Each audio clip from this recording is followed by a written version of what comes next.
pergunta, meu querido, que eu anotei aqui.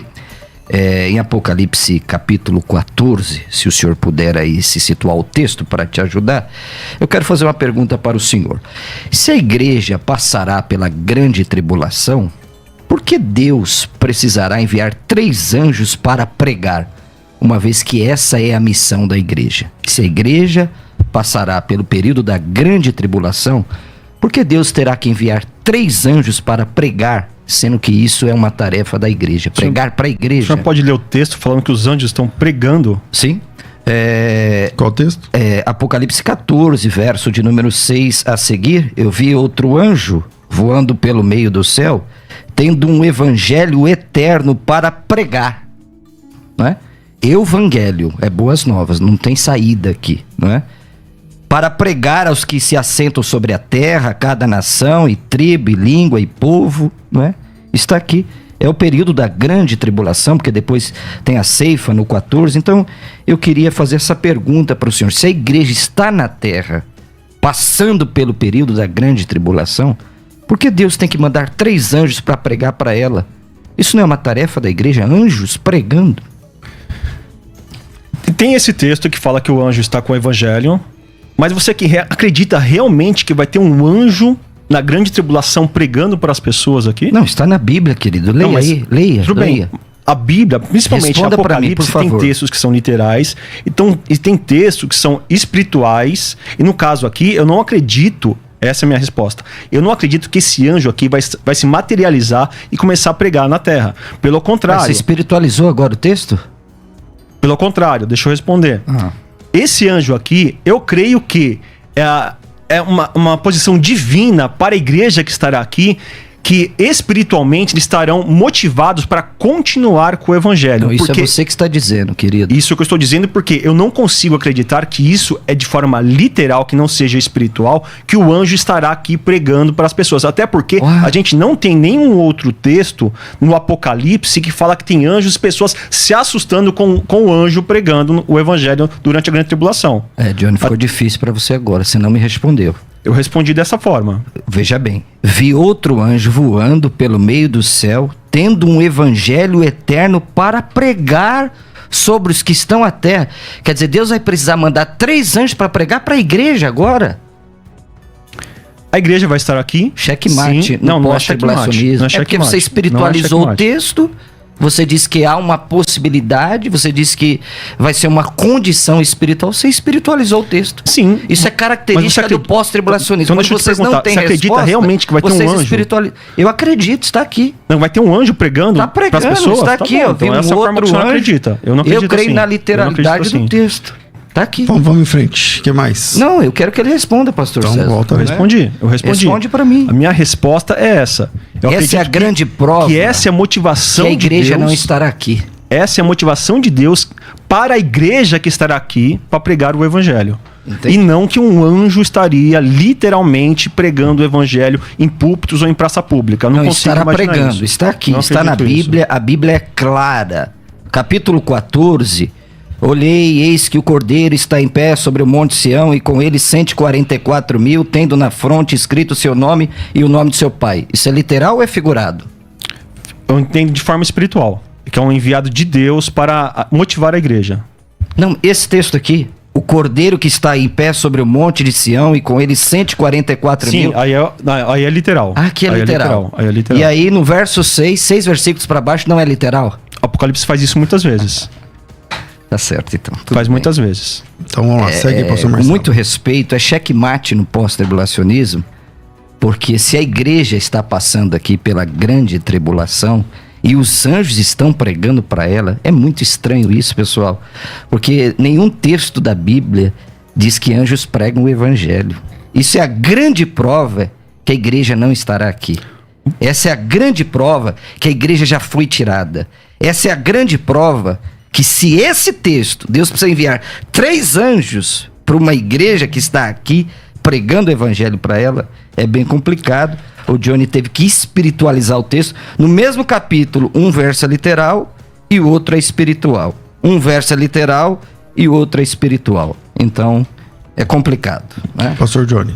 Dentro do Apocalipse, como eu já disse, existem vários textos que são espirituais, simbólicos e textos literais. A gente tem que entender isso. O pastor mesmo acabou de falar que em texto nenhum mostra que anjo pregaria evangelho. Somente nesse texto. Isso é contra você, não é contra mim. Não é contra... Porque pra mim a igreja não tá aqui. Deixa ele fazer o argumento, aí fica mais fácil. Mostra exatamente que se em parte nenhuma da Bíblia anjo está pregando evangelho, porque aí seria. E Sim. mesmo que fosse literal, vamos imaginar que se realmente fosse literal, não impediria nada de um anjo estar pregando e a igreja estar aqui. Não tem problema nenhum. Ah, é?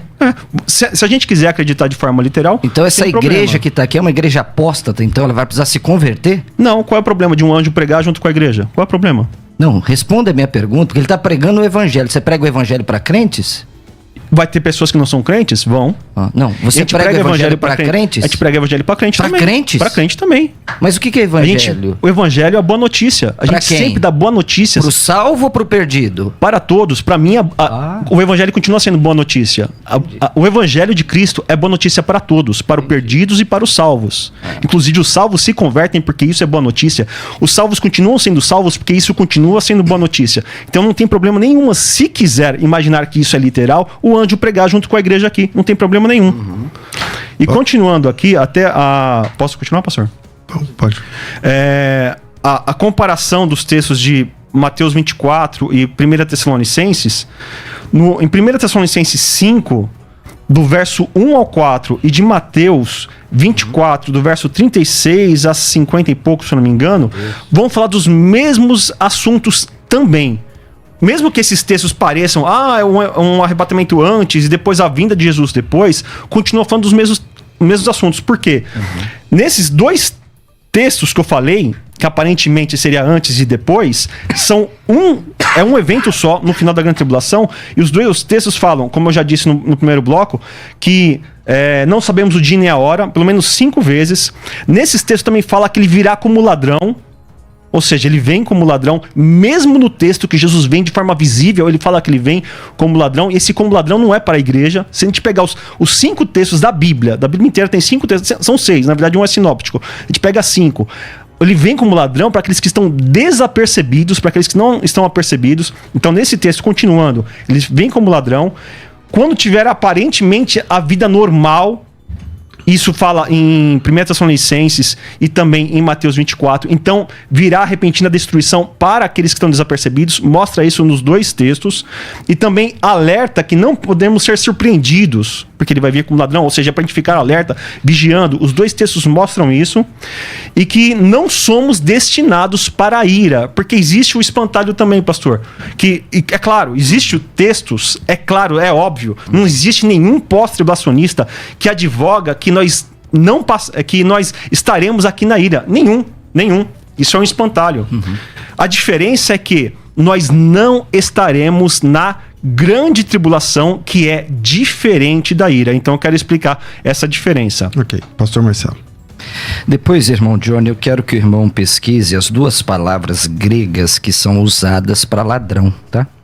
Nós temos 2 palavras, embora no português tenha apenas uma palavra, né? A gente não tem outra palavra.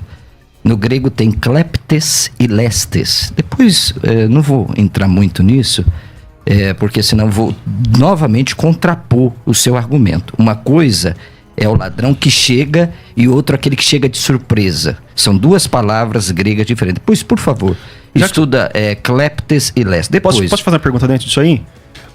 Se Jesus vem como ladrão antes da grande tribulação... Não, ele não vem como ladrão antes da grande tribulação. Ele vem para os seus, não é? Por isso que eu estou falando para o senhor pesquisar essa ideia do kleptes e do lestes. Mas em qual momento que ele vem como ladrão? Não, César, a sua pergunta sobre o kleptes aí, a sua questão. O momento que ele vem como ladrão, porque o pré defende 2 etapas, né? É na primeira ou na segunda? É outra falácia, pastor César. Não, isso são falácias que são postas na gente. E você que é um pós-tribulacionista não pode colocar isso em nós, pastor César. Calma aí. Tem que tomar cuidado. Porque o senhor tem uma rádio que hoje qualquer coisa que o senhor fala, abre aspas, vira lei. Eu acho que isso é muito perigoso. Então vamos lá. Primeiro, o pré-tribulacionista defende uma vinda em 2 etapas. Também não. Nós dizemos assim, são 2 eventos diferentes, pastor César. É isso que eu estou defendendo aqui desde o então começo. Quantas vezes Jesus volta? Doutor John Valvoorde, uma vez só. Tá, então é o que eu disse, uma vez. É? Só que 2 O etapas, em arrebatamento- etapas diferentes. Então eu não tô querendo perseguir, não tô querendo... A minha pergunta é assim, ó. O Cleptes, ele vem como ladrão no arrebatamento para os salvos ou no glorioso retorno para os ímpios? Bom, É só essa a pergunta. não, Não e depois quero eu vou responder polemizar isso nem aí nada, depois pro senhor pessoalmente. Não, tá bom. Mas a pergunta que eu tava querendo fazer antes... Não, o pastor você não estava falando. querendo fazer essa pergunta. Sim, Você só não estava voltar querendo o vídeo como...